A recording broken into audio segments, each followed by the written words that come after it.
नमस्कार दोस्तों, thank you friends, we are having with us. मेरे साथ हैं आज डॉक्टर करमवीर कादियान, जिनकी रैंक है 1462 1462। तो सबसे पहले डॉक्टर करमवीर, हार्दिक बधाई। Thank you sir. Thank you so much sir. तो सबसे पहले तो ये बताओ कि एग्जाम का रिजल्ट देखने से पहले कैसे लगा और जैसे ही रिजल्ट देखा तब कैसा लगा। सर ऐसा था कि जब तक एग्जाम के रिजल्ट का मैंने एक बार भी टेलीग्राम ओपन नहीं करा एग्जाम देने के बाद, क्योंकि बच्चे डेली का डेली रहता था कि आज रिजल्ट आएगा, आज रिजल्ट आएगा। मैंने नहीं हम्म। ओपन करा क्योंकि एंग्जाइटी क्रिएट होती है उससे, सिंपल। हाँ, नहीं ये तो है। मैंने जब एकदम कंफर्म हो गया, एक फ्रेंड ने बताया कि रिजल्ट आ गया है, उसने स्क्रीनशॉट सेंड करा कि आ गया है। तो हम्म। उसके बाद मैंने चेक करा। हम्म। तो मैंने कम से कम 5 से 6 बार मेरा वेरीफाई करा कि हाँ मेरा ही है या किसी और का तो नहीं देख रहा हूँ मैं, पता चला गलत हो गया, एक आधा नंबर ऊपर हम्म। नीचे हो गया हो। तो हम्म।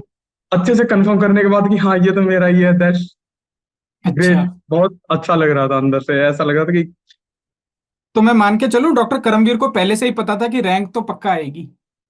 हाँ सर, मैं एकदम स्टार्टिंग से फाइनल ईयर के, मतलब जैसे ही मैंने फाइनल ईयर खत्म हुआ था, मैंने इतना पॉजिटिव माइंडसेट बना रखा था शुरू से कि मेरा सिलेक्शन कंफर्म्ड है। बस ओके। बात है तो ड्रीम कॉलेज और ड्रीम ब्रांच की। हम्म। और ये पॉजिटिव माइंडसेट हर बच्चे का होना चाहिए, शुरू से ही होना चाहिए, एकदम शुरू से, कि हाँ सिलेक्शन कंफर्म है, बात सिर्फ ड्रीम कॉलेज ड्रीम ब्रांच की है। क्या बात है।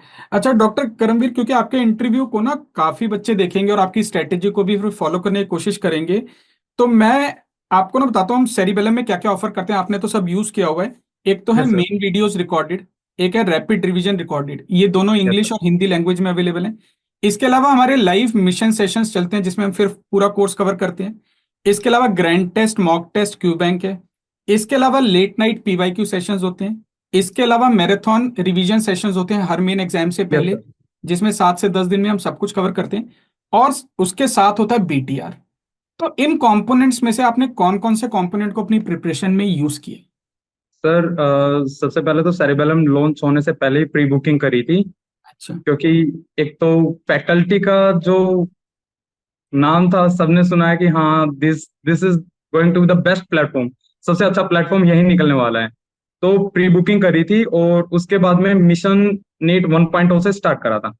जितनी भी लेट नाइट क्लासेस होती थी, इवनिंग क्लासेस, जितनी भी इवनिंग क्लासेस थी, शुरू से लेके एंड तक, एग्जाम तक, सारी अटेंड करी थी। और सबसे बढ़िया पार्ट ये था सर कि मतलब हमें हमारी तरफ से कुछ प्लान नहीं करना पड़ता, सेरिबेलम सब कुछ पहले से खुद की तरफ से सब प्लान करके देता। टाइम टेबल, इतने दिन में ये कम से कम 3 रिवीजन तो सेरिबेलम ने ही करा दिए थे।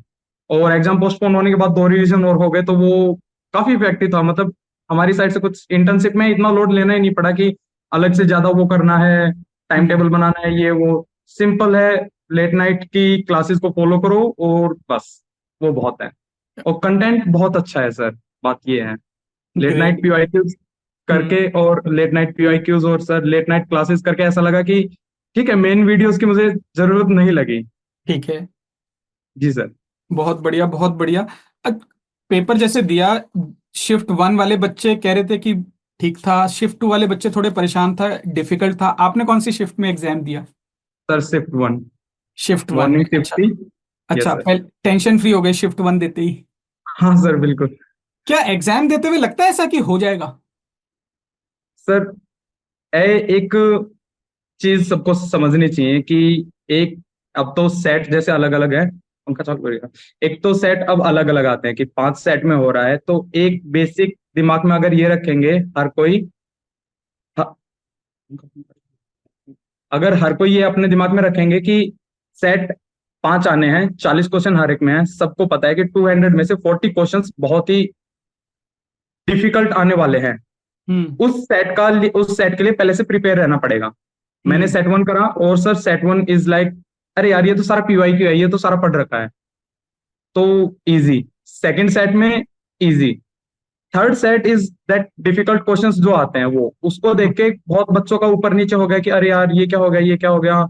तो हम्म। उस पे बहुत बच्चों का माइंडसेट बिगड़ गया, वहां पे ब्रेन ने फंक्शनिंग बंद कर दी। बट मेरा पहले से फिक्स था कि हाँ 40 क्वेश्चन डिफिकल्ट आने हैं, नो डाउट। तो मैंने हम्म। पहले से डिसाइड कर लिया, हाँ ये वही सेट है, इसके बाद वाले आने हैं वो इजी आने हैं। तो मैंने सेट थ्री में ही क्वेश्चन छोड़ लिए थे अपने, 5 क्वेश्चन, 3 क्वेश्चन जो छोड़ने थे, 2 क्वेश्चन मैंने बाद में छोड़े थे, तो मैंने 195 अटेंड करे थे सर। हम्म। फिर बहुत उसके बढ़िया। बाद में सेट 4 एंड सेट 5 दोनों इजी आ गए थे, तो चलो, ये पहले से बहुत ही। बढ़िया। आपने डॉक्टर करमवीर अभी मेंशन किया पीवाईक्यू। हो क्या रहा था कि एग्जाम के बाद ना काफी स्टूडेंट्स डिसअपॉइंट हुए, कहते हैं कि सर पीवाईक्यू पीवाईटी से कुछ आता नहीं है तो उनको प्रैक्टिस करने का फायदा नहीं है। जबकि मेरा मानना थोड़ा इससे डिफरेंट है। तो आपको कैसा लगा एग्जाम में या एग्जाम से पहले या बाद में कि पीवाईक्यू पीवाईटी इसकी कितनी इंपॉर्टेंस है?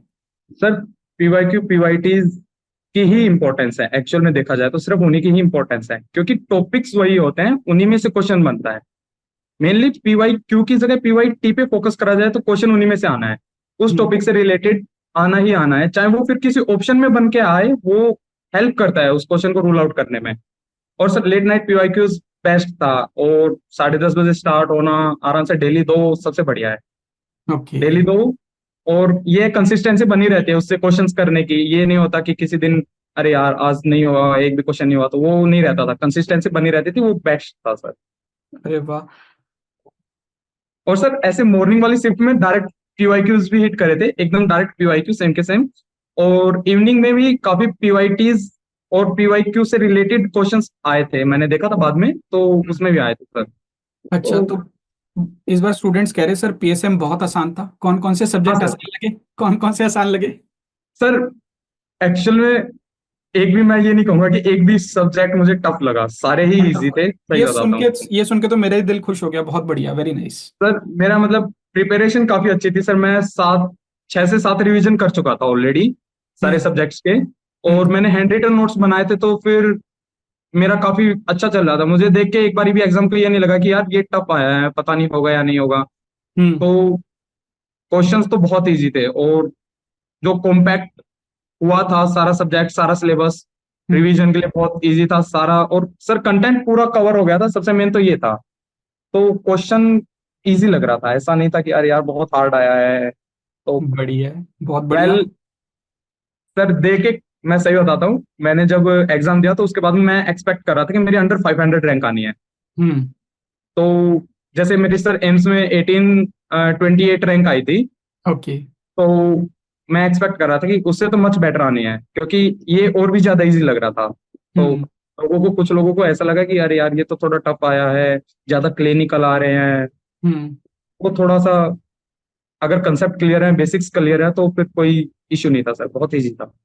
तो कौन सी ब्रांच टारगेट करोगे डॉक्टर करमवीर? सर मुझे फर्स्ट ईयर से ही सर्जन बनने का पूरा पूरा वो है, तो मैं सर्जरी उठाऊंगा सर। बहुत बढ़िया। सर्जरी में कुछ आगे स्पेशलाइजेशन के बारे में सोचा है या अभी सिर्फ जनरल सर्जरी? सर मैंने शुरू से ही कार्डियोथोरेसिक सर्जन बनने का सोच रखा है, बट अभी मैंने जब मेरे सीनियर से बात करी तो वो कह रहे कि it's better to take general surgery first. 3 साल उसमें एक्सपीरियंस करो, उसमें कार्डियोथोरेसिक भी सब पे हाई हैंड्स ऑन मिलेंगे, तो आइडिया आ जाएगा कि कौन सी उठानी चाहिए। तो हम्म। कार्डियोथोरेसिक हो सकता है सर, मैं एनसीएच में भी कार्डियोथोरेसिक ही उठाऊं, बट हम्म। Let's see. हाँ, नहीं नहीं, बहुत बढ़िया। मेरे ना, मैं मौलाना आजाद मेडिकल कॉलेज से ही हूँ, तो मेरे एक जूनियर है डॉक्टर सुरेंदर डबास। तो जी आपको सर। जल्दी उनके बारे में पता चलेगा। He is one of the leading surgeons in the country and abroad also. तो इतनी यंग एज में जितनी एनर्जी से वो काम करते हैं ना, वही एनर्जी मुझे आप में नजर आ रही है, तो आपको उसको जस्टिफाई करना पड़ेगा आगे भी। Yes sir, surely. है ना?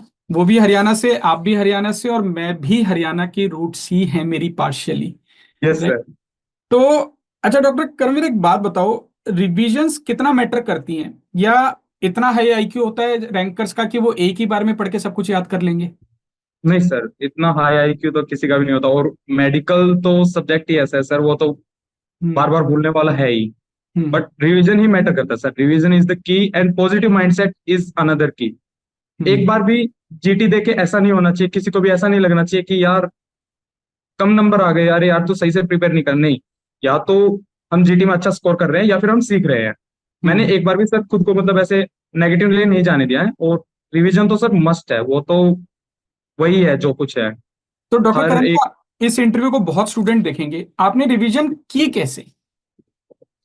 सर मैंने मेरे स्टडी पार्टनर के साथ में करा था रिवीजन, और मैं नाम मेंशन नहीं करूंगा, but she is best guiding star for me. Okay, मैंने ग्रेट। आधे नोट्स तो उसके कॉपी मारे थे, उन्होंने नोट्स बनाए और मैंने उनको फोटो कॉपी कराया, हम साथ में रिवीजन करते थे। सर बहुत। इसमें एक ऐसा रहता है कि अगर हम साथ में रिवीजन कर रहे हैं, अगर 2 लोग कर रहे हैं तो मैं 2 लोगों का भी बताऊंगा और एक सिंगल का भी बताऊंगा। दो हम्म। लोग अगर रिवीजन कर रहे हैं तो उसमें बेटर ये रहता है कि एक ही टॉपिक के ऊपर 2 अलग तरह के ब्रेन्स काम कर रहे हैं। हम्म। कुछ चीजें जो मेरे दिमाग कभी उन चीजों को सोच नहीं सकता, उस टाइम पे उनका दिमाग इसमें काम करेगा। अच्छा हाँ, ये तुम ये बताओ कि ये कैसे है। तो उस टाइम पे दिमाग की थॉट प्रोसेस अलग होती है, मेरा दिमाग अलग तरीके से काम करेगा, तो उसी टॉपिक को अच्छे से कॉम्पैक्ट हो जाता है, वो उसमें एक ही जगह पे पूरा कॉम्पैक्ट हो जाता है सर। क्या अब बात। सिंगल है कोई, अगर मतलब सिंगली अकेला अपना रिवीजन कर रहा है, तो उसके लिए ये है कि अगर उसको कुछ भी पॉइंट एक्टिवली रिकॉल हो रहा है उस सब्जेक्ट को पढ़ते हुए, अगर कोई जैसे फार्मा में अल्जाइमर की दवाइयां पढ़ रहा है, तो उसके अंदर उसको पैथो का रिकॉल हो गया, तो उसको फार्मा में भी वो ऐड कर लेना चाहिए, वही पॉइंट जो उसको हम्म। पैथो में याद आया था। फिर नो। उसको जो पैथो में पढ़े तो उसमें फार्मा की दवाइयां ऐड कर लेनी चाहिए, ताकि उसी चीज को वो बार बार पढ़ता रहे, हर जगह से वो वही चीजें उसके सामने आती रहे। जितना भी रिवीजन हो उसमें एक ही रिवीजन के साथ उसके मल्टीपल रिवीजन हो जाते हैं उसी टॉपिक के। जैसे एक रिवीजन साइकिल खत्म होती है तो एल्जाइमर एल्जाइमर टॉपिक के वो फार्मा भी पढ़ेगा, उसमें भी दवाई पढ़ ली, पैथोलॉजी पढ़ ली, फिजियोलॉजी पढ़ ली, सब कुछ। तो ऐसे ही पैथो में, ऐसे ही फिजियो में, फिर मेडिसिन में, तो जैसे एक साइकिल खत्म होती है तब तक टॉपिक पे बहुत अच्छा एंड हो जाता है सर। बहुत बढ़िया। तो डॉक्टर करमवीर से मुलाकात कॉलेज में तो होगी, जब वो सर्जन बन रहे होंगे या बन जाएंगे तब भी होगी बार बार। यस उससे सर। पहले कहाँ पे मिलना होगा? क्या क्या टारगेट कर रहे हो, अगले आने वाले दिनों में क्या कर रहे हो? सर हमारे यूपी का, मेरा यूपी का कॉलेज है महारानी लक्ष्मीबाई मेडिकल कॉलेज झांसी। हम्म। यहाँ पे बॉन्ड लगा हुआ है सर, बॉन्डेड है, तो अभी मेरी बॉन्ड में ड्यूटी आ रखी है, तो अभी तो कहीं जाने का प्लान है नहीं। हम बॉन्ड से तभी फ्री होंगे जब आगे सिलेक्शन हो जाएगा। ठीक है। बाकी अभी एक्सपेक्ट देखते हैं सर, अभी कुछ ऐसे प्रॉपर प्लान करा नहीं है, क्योंकि ओके। डेली ड्यूटी रहती है सर, तो फिर उसी में बिजी रहते हैं। चलो चलो, बहुत बढ़िया बहुत बढ़िया। तो डॉक्टर करमवीर, बहुत बढ़िया लगा आज आपसे बात करके। और जी मैं आशा करता हूँ कि आपको सर्जरी तो मिलेगी मिलेगी, लेकिन उस कॉलेज में मिले जो आप चाहते हो, और अच्छा डिपार्टमेंट, अच्छी यूनिट हर जगह मिले, और अच्छे सर्जन सर, बनोगे, आप ही वो के तो मुझे कॉलेज, श्योर है। सर मैं आप ही के कॉलेज में आ रहा हूँ, वो अरे मिल मेरे जाए कॉलेज तो में, that मेरे will- कॉलेज में आ जाओगे तो फिर तो मजा ही आ जाएगा फिर, क्योंकि मैं आपसे फिर बार बार मिलने का मौका मिलेगा मुझे भी। Yes sir. क्या बात है, सर क्या मेरी बात। एक चॉकलेट बाकी है। अच्छा, आपकी एक चॉकलेट बाकी है? तो वो मैं यस यहाँ लिख सर। लेता हूँ, ये मैं लिख लेता हूँ, जब हम मिलेंगे वो चॉकलेट मैं आपको दूंगा। मैं स्टूडेंट्स को बता देता हूँ कि जब हम लाइव सेशंस करते हैं ना, तो कई बार मुझे जैसे पढ़ाते पढ़ाते लगता है कि यार ये तो डिफिकल्ट क्वेश्चन है, कभी पीवाईक्यू में नहीं आया, पीवाईटी में नहीं आया, शायद स्टूडेंट्स आंसर नहीं कर पाएंगे। तो कई बार वो होता है ना कि टीचर को लगता है यार ये तो बहुत ही difficult type of new question है। तो जब मैं यस सर। स्टूडेंट से पूछता हूँ तो मैं स्टूडेंट्स को बोलता हूँ कि अगर ये सही करा तो आपने चॉकलेट मैं आपको जरूर दूंगा जब भी हम मिलेंगे नेक्स्ट। तो डॉक्टर करमवीर ने मुझे आज याद दिलाया है, तो अब मुझे ये चॉकलेट रखनी ही पड़ेगी। तो यस सर। डेफिनेटली जब मिलेंगे डेफिनेटली दूंगा, और मैमसी में ही दूंगा। Yes sir. Sure sir. चलो, थैंक यू मेरी सो मच यार। मेरा ड्रीम कॉलेज सर। मैं एक और बात बताना चाहूंगा सभी बच्चों को, जो भी इंटरव्यू देख रहे हैं और जो भी आगे देखेंगे, कि positive mindset is the key for competitive exam. अगर शुरू से कोई पॉजिटिव रह रहा है, एक बार भी खुद को ये नहीं सोचना है कि आज मैंने क्वेश्चन नहीं करे या ये नहीं करा तो मैं डाउनफॉल हो गया, या कुछ भी नेगेटिव थॉट्स तो आने ही नहीं देने। हम्म। सर मैं नार्सिसिस्टिक पर्सनैलिटी है मेरी, ये मुझे मेरे साइकी के प्रोफेसर ने बताया कि अच्छा। तेरी नार्सिसिस्टिक पर्सनैलिटी है, और ये मतलब अच्छा है, एक्चुअल में अच्छा है, ये मेरे लिए बहुत अच्छा है। क्योंकि मेरे माइंड में हर एक को यही सोच के चलना चाहिए, जैसे बीटीआर में जब मैम आशीर्वाद क्लास लेती हैं तो उस टाइम पे जो पॉइंट्स बोलती हैं, I am the best doctor in this world, वो लाइन हर एक बच्चे को अपने दिमाग में रखनी चाहिए कॉम्पिटिटिव एग्जाम के लिए, तो मस्ट है। अगर हम्म। पॉजिटिव माइंडसेट रखता है तो 5 से 7 क्वेश्चंस जो वो घबरा के गलत करने वाला होता है वो सही हो जाता है, सिली मिस्टेक कम होती है, एक्चुअल बात ये है। और सर नॉलेज तो सभी की उतनी ही होती है ऑलमोस्ट, बच्चे अगर कहीं पे रैंक मिस करते हैं तो वो सिली मिस्टेक्स की वजह वजह से मिस करते हैं। और फिर जब रिजल्ट देखते हैं और उनको पता लगता है अरे यार ये सिली मिस्टेक करी है, तो फिर वो ऐसा लगता है कि इसकी भरपाई नहीं हो पाएगी, अरे यार करने से उसकी भरपाई नहीं हो पाएगी, ये गलत कर रहा है। हम्म। अगर पॉजिटिव माइंडसेट रखेंगे शुरू से ही कि हाँ सिलेक्शन कंफर्म्ड है, बात सिर्फ ड्रीम ब्रांच ड्रीम कॉलेज की है, तो बहुत अच्छा स्कोर जाता है, अच्छा कंपटीशन भी निकलता है। और जीटीज जो है सेरिबेलम के, वो बेस्ट हैं एकदम नीट लेवल के, आईएनआई लेवल के टाइम पे आईएनआई के लेवल के सर बेस्ट जीटीज है, बेस्ट फैकल्टी है। एंड पूरी फैमिली, सेरिबेलम फैमिली को, सारे जूम क्लास के मेरे मेट्स को, सबको बहुत बहुत थैंक यू कि मैं आज यहाँ तक पहुंचा हूँ। क्या ऑल बात बिकॉज है। Of you sir, thank you sir. नहीं नहीं, थैंक यू सो मच, बहुत अच्छा लगा बात करके। ये पॉजिटिव माइंडसेट बनाए रखना है, सर्जरी की फील्ड में बहुत काम आएगा आने वाले सालों में। यस। चलो, thank you so much doctor Karamveer, मिलते हैं बहुत जल्दी। Yes sir, thank you sir, जरूर मिलेंगे। Okay, bye take sir. Care, bye bye bye take care sir. Bye.